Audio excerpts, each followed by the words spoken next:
Okay, so if I could choose the first 15 of physics, or I would say the first 15 of natural philosophy, that means all the big minds that have influenced our way of understanding nature, and I would exclude everyone that I have included before in the previous video on the soccer football team, the greatest minds in the 19th century. So before the 19th century, which minds have contributed, or what human beings from all different cultures have contributed to most to our understanding of the world, nature, the universe, and even our own, I would say, inner world, the mind, our body-mind system.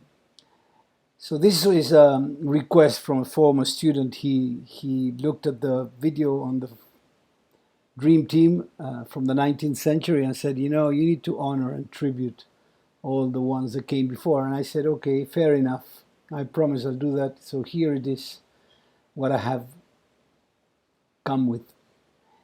I would put players from all cultures, different backgrounds. Standing up from left to right, we have Ibn al-Hazen from the Islamic culture, the golden time of Islam. He was a huge giant of science, the father of modern science, to be honest. Next to him, Socrates, Platon, two of the Greek philosophers, I would say, when philosophy and physics were not separated. Below Platon, we have Aristoteles from the same culture. Socrates was the master of Plato, and Plato was the master of Aristoteles. Then next is Leonardo da Vinci from the Renaissance, from Europe, Italian, and Copernico, Giordano Bruno, Galileo Galilei, and Kepler. Those are the standing. And then Vashishta, Newton, Aristoteles, Patanjali, Maxwell, Franklin, and Faraday. In that lower bottom row, we have Vashishta and Patanjali, together with the coach, Ashtavakra, that we tribute to the Vedic culture, the Advaita philosophy.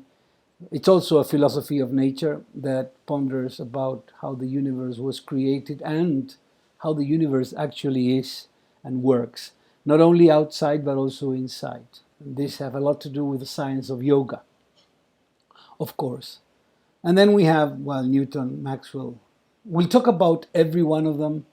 We'll probably share a few anecdotes from each one of them, and at the end, maybe a quote from each one of them. So let's start with the coach.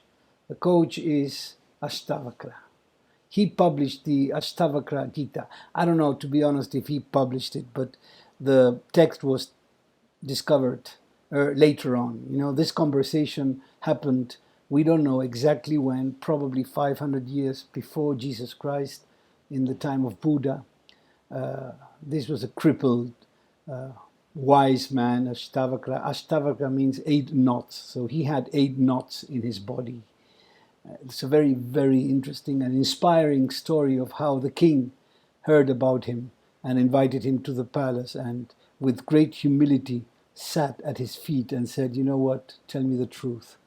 So this Gita, this song of Ashtavakra to King Janaka, is written in the Ashtavakra Gita, and to me it's one of the biggest books of science I've ever had the chance of learning.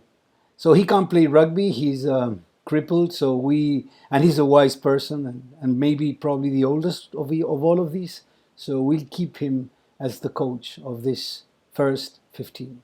Ashtavakra from the Vedanta philosophy.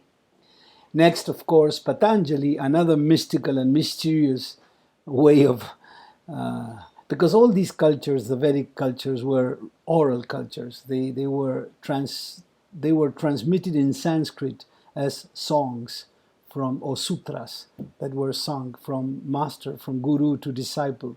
So we only know what carbon dating tells us about the scriptures that were found, and we could say maybe this was written around 500 years before Jesus, but we don't know when this was told. It is a very also interesting story that someday we should talk about, how the Patanjali Yoga Sutras, an enormous book of science, came into the knowledge of human beings. So Patanjali, we'll put him as a pillar, number one in this team. He's not too thick, but he's very powerful. He has the yogic powers, the siddhis, to be the pillar. Hooker, Socrates. Pretty much in the same time, I am almost convinced that a lot of the wisdom of Socrates comes from Eastern philosophy. And of course, in those days, it wasn't so difficult to get Greece is not too far away from the eastern lands of India, what today is India, all those places. Socrates never wrote anything, but he was a teacher to Plato, who wrote his teachings, his learnings from Socrates. Wisdom begins with wonder. He was in a state of wow, Even when he was facing death, he was sentenced to commit suicide, to drink poison. And he was still curious about what might happen, Socrates, father of philosophy in the Western world, died in the year 399 before Jesus, and all his teachings were inherited by one of his disciples, Plato. Wise men speak because they have something to say, fools because they have to say something. Plato was a great philosopher, also father of ethics. He was not just trying to find truth in science, truth in nature, but also ethical truth, principles that guide morals. So we owe to Plato all the ethics. And a lot of the ideas that I think also were inspired by Eastern philosophies. The myth of the cavern there, very interesting. You cannot know what's going outside if you're just looking inside the shadows that are projected in the wall. So if you want to know what's happening really, you need to go outside and check it out. And in a way, we are beginning to come outside of our caves now with modern science, and we are able to understand Plato's ideas better. Plato died in the year 347 before Jesus, so he's the other, number 3 in the team, the other pillar, right pillar. So let's go to the second row, Aristoteles. He was the student of Plato, also from Athens, Greece. The energy of the mind is the essence of life. That's amazing mystical understanding of the connection between the mind and life, and the mind and the universe, consciousness. Aristoteles had incredible insights. Some of them were proven wrong. Some of them are yet to be proven. He suggested the idea of the 5 elements, which of course come from Eastern inspiration. But he had also the idea of the tendency of everything in the universe to keep still, which is not true, because nothing in the universe is actually still.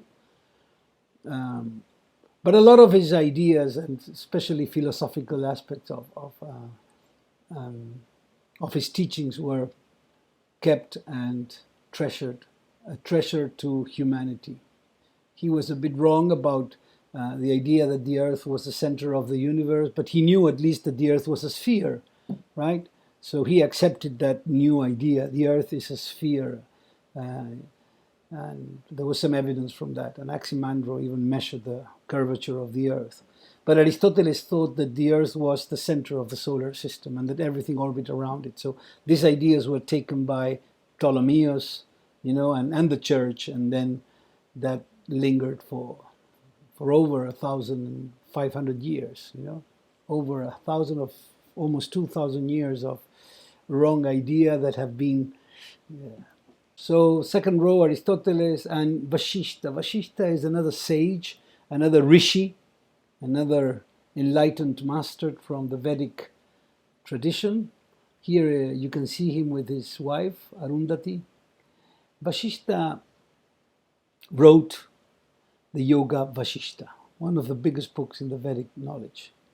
It's a book of science that we can only, like I said for Plato, same thing I say for Yoga Vashishta, we can only begin to understand.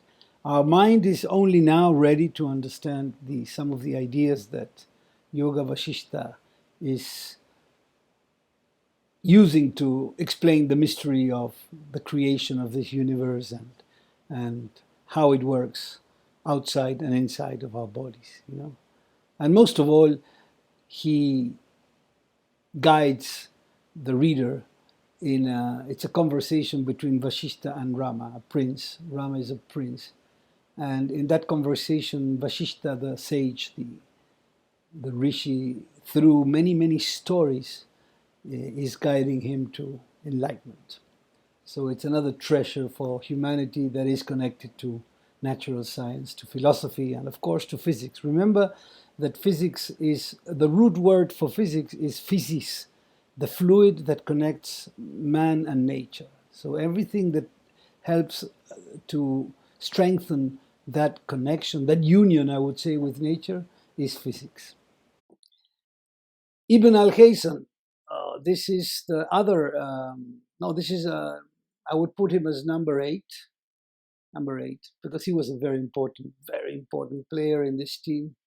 He connected the forwards with the three quarters. You know, the number eight, it's the last person in the pack, and from his foot, the ball goes out. He, or I would say in his name, all of his culture is responsible for the scientific method. If learning the truth is the scientist's goal, then he must make himself the enemy of all that he reads. This is the opposite of uh, Islamic fundamentalism. This is a culture that had an open mind. You know, the Arabs, they went to India, they understood the Vedic mathematics, they brought the numbers, the method, the systems of maths to the world. They were people that would go all over the world to gather knowledge and then trying to digest it, understand it, and spread it. Very open-minded culture. Ibn al-Hazen contributed greatly to the scientific method and also to the understanding of the stars, the universe, and the nature of light. He invented, for example, the pinhole camera, what we know now as photographic camera. He discovered that there are sources of light that come from the sky to us, from the stars to us. Not that light comes out of us; it comes into our bodies, and they travel straight in rays. And all these ideas that we have on light, we owe it to the Islam culture in the Golden Age. Ibn al-Hazen, number eight. And in the flankers, the wing forwards of this pack, Leonardo da Vinci, these are players of all the whole field. You know, number six, number seven are the ones that could play everywhere. Leonardo da Vinci was an artist, a sculptor, a scientist. Everyone knows him, so I don't need to talk too much about Leonardo da Vinci, but he contributed greatly to what we know now as technology. You know, he understood science, understood the body in depth, understood a lot of the phenomena in nature, and not only express it through art, but also through uh, applications, technological applications, tools, weapons, and gadgets that he designed. A wonderful engineer also. He brought some light with the Renaissance to Europe, right, during Dark Ages. The noblest pressure is the joy of understanding, standing under, standing under, standing under the mysteries of nature. Leonardo da Vinci on one side, one flank, on the other flank, Copernico. Copernico did a great job. He was a priest, a clergyman. He was very religious, but even though the church did not accept the idea that the sun was in the center of the solar system and that the earth was orbiting, Nicolas Copernicus could not help to find beauty in the simplicity of that model. It was easier to predict the movements of the planets by using this model. The model that was accepted by the church was Ptolemaic, very complex mathematics and not very accurate. And when you just place the sun in the center of the solar system, everything is simple and beautiful. So finally, we shall place the sun in himself at the center of the universe. He thought in those days that the sun was the center of the universe. Now we know that the universe has no center, but at least he accepted the idea that the earth was orbiting around the sun. This idea was, of course, illegal. So he kept it secret till the day of his death. When he was about to die, he just shared his book with someone. He said, this is what I know. I'm dying now. It doesn't matter anymore. So he was responsible for an opening in the science into a new era. Copernicus was taken very seriously by the scrum half of this team, Giordano Bruno. Yeah, of course. The scrum halves on the third rows, they play together. Giordano Bruno, if you look at the time when he was born, 15. So almost right after Copernicus came to Giordano Bruno. Giordano Bruno not only took Copernicus' ideas seriously, but he was also a rebel, another priest, of course. In those days, you could only learn science in the monasteries. So anyone that discovered something was probably a priest, because only priests could read and write. Giordano Bruno read books that were forbidden. And then he came, and this is what he says, it was a moment of inspiration. It was a moment where he felt like if they were pulling the rug out of his feet, and all of a sudden he was just lying down or sitting up, probably in a meditative state, and he realized there is no up and down in the universe. The sun is just another star. There are trillions of stars. There are billions of planets. Life could be abundant everywhere in the universe. And these ideas were seriously questioned by the church. So he was excommunicated from the Roman Catholic Church, and then went and tried to express his ideas in Europe. The Calvinists, the Lutherans, everyone excommunicated Giordano Bruno. Even when he went to Cambridge, he tried to explain to the audience of so-called scientists in Cambridge that their God was too small, and he was kicked out. And then finally, I don't know why, because he was stubborn, he went back to Italy and he was held prisoner for 14 years. Twice, at least twice, registered history says that twice he was offered to withdraw what he said and wrote, and he said, you know what, I can't do that. I can't withdraw from what I know. And then that ended up in a trial where all his books were burned and he was burned alive, just for suggesting something that we now all know it's true. The earth is moving around the sun, and there are many stars, and we know a lot about the stars now. Giordano Bruno put his body there, scrum half, very small player, but courageous, very courageous player. And then he left the ball there in play for someone like Kepler. Kepler, the standoff. Yeah, number 10. He was a great genius in mathematics. He had a lot of data from Tycho Brahe. He understood the motion of the planets around the sun and discovered a mathematical law that connected the orbital period with the orbital radius. Apparently, as the planets move further away from the center of the orbit, which is more or less where the sun is, they move slower. So there is a mathematical relation that is true for all planets all over the universe. So in a way, Kepler, also a very religious person, discovered order in nature. And after him, there could be, a new science that was mathematical science. So there is where in the West, the science divorced from the religion. We owe a lot of that to Kepler. More or less at the same time, together with Kepler, because the telescope was being used, and Galileo constructed his own telescope. So number 11, I would say number center, inside, first center. Number 13, probably, or 12, number 12. Let's put the wings with 11 and 14. Number 12, Galileo Galilei, center of the field.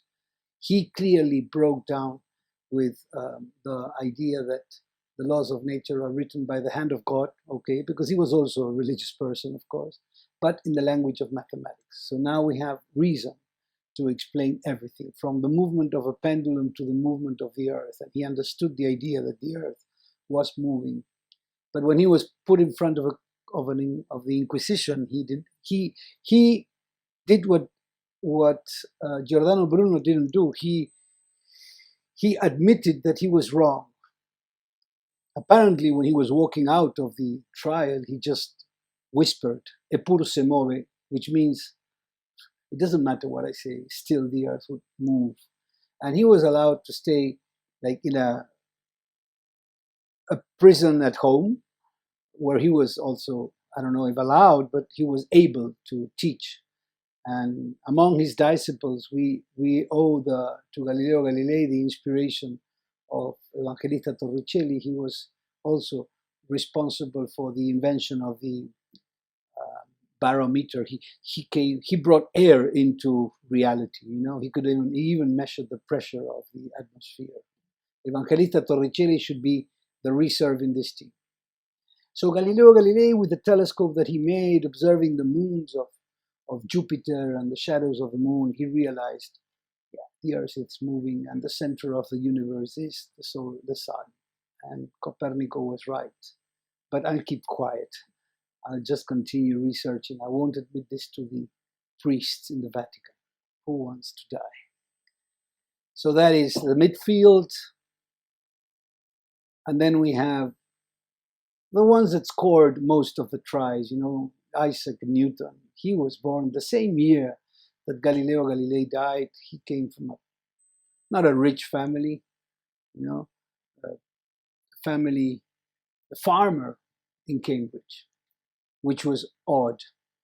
It wasn't easy for a farmer to be in Cambridge University, but he was a genius, such a genius that he managed to get there. There are stories about the idea that he had to pay for his university, had to work in the dining room of the college. I'm not sure about that, but it is said, or it is written, that when there was a yellow fever plague in London and in England, they suspended the classes, so Newton went back to his farm, and it was there on holidays, doing nothing, contemplating nature and watching apples falling, that he came with the laws of nature that would change our understanding of the universe forever. No? Principia Mathematica, according to Einstein, one of the biggest books in science.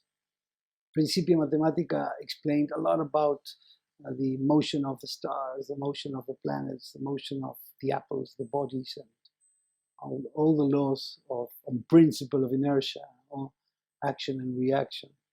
A lot of the things that we understand and we still use come from Newton's mind, and also in the field of optics. He made great discoveries. So he joined mathematics and physics forever, unquestionably. No more doubt about if religion had something to say with the truth, it was not through the language of science.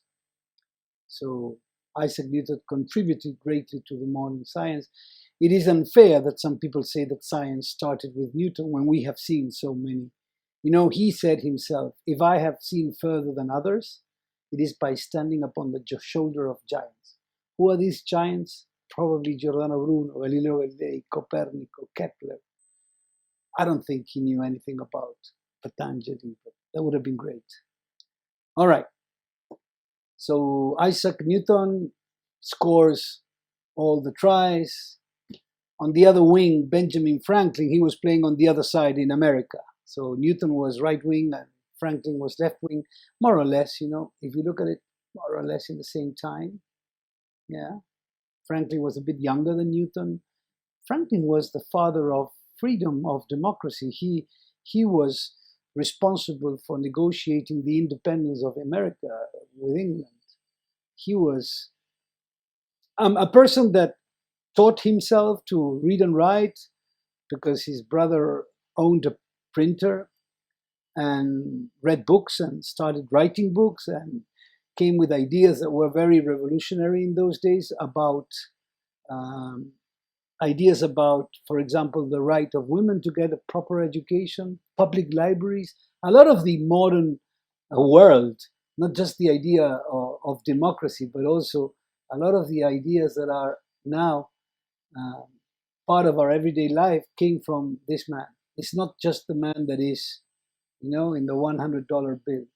He is father of democracy. And he is responsible for one of the greatest experiments. He did a lot of experiments, but there is one in particular, for many years, for ages, if you had a church or any metallic point, it was very probable that a storm might hit her with lightning. So the anger of God was connected to the idea of lightning, not just in the Christian world, even in the Roman cultures, in any culture. I mean, the worst thing that could happen to you is to get hit by thunder because it was God directly himself punishing you. But Benjamin Franklin did a very intelligent experiment. He created, in the middle of a storm with a silk thread, a key tied on one side of a thread, a metal point on the other side. He raised this kite into the storm and managed to guide that electric charge through this conductor to the key. So when he touched the key, it was like touching the sky, the cloud. He realized this is not the anger of God. This is just a form of energy, electric energy. So what he invented was the lightning bolt, a connection to the earth from a metallic point.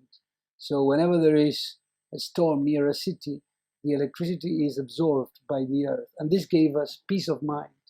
After him, we didn't have to worry anymore about, God being angry at us. When we heard thunder, we had to run under our beds and cry.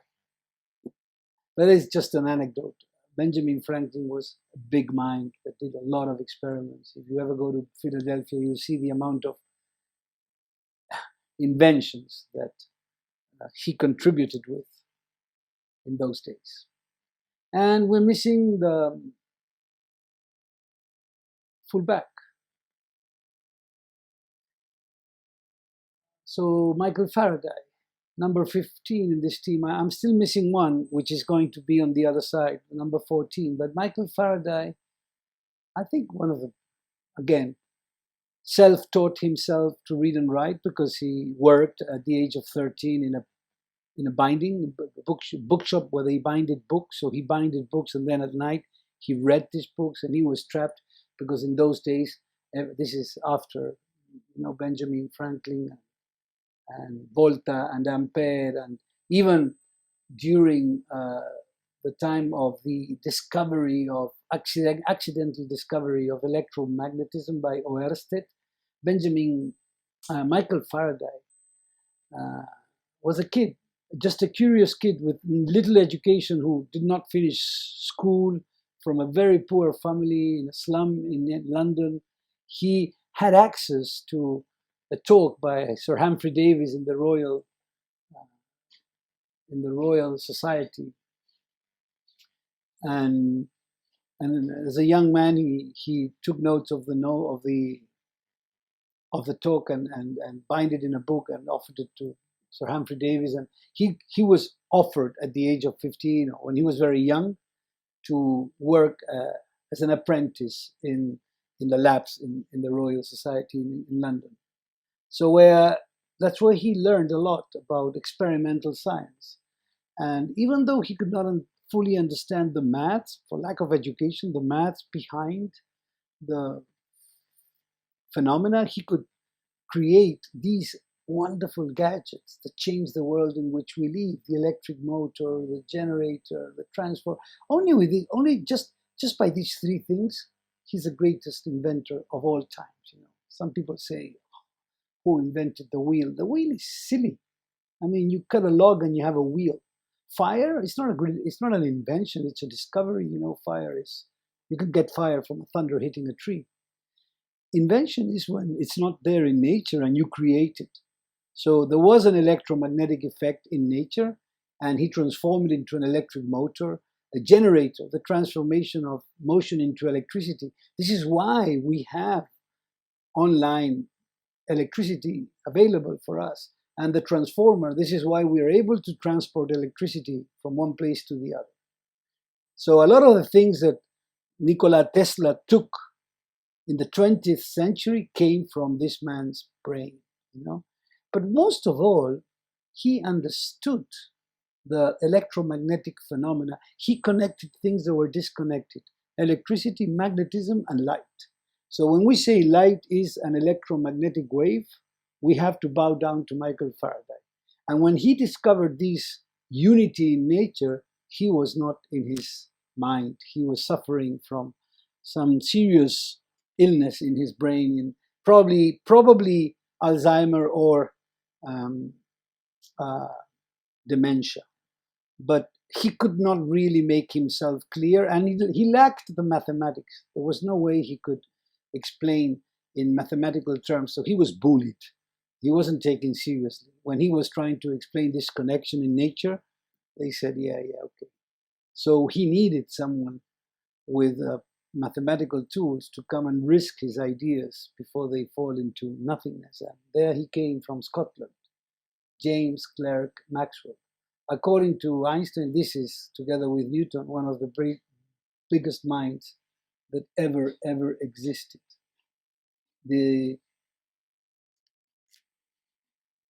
Together with Newton, right? So what did he do? He came, visited Michael Faraday. He took his ideas seriously and gave them mathematical shape and became science, right? When the laws of nature are expressed mathematically, then they become laws of physics. And this we owe to James Clerk Maxwell. James Clerk Maxwell, probably the father of this type of communication that we have today. The fact that we can communicate with each other using electromagnetic waves like microwaves, and I can send videos and conversations across the world at the speed of light. We owe it to this man.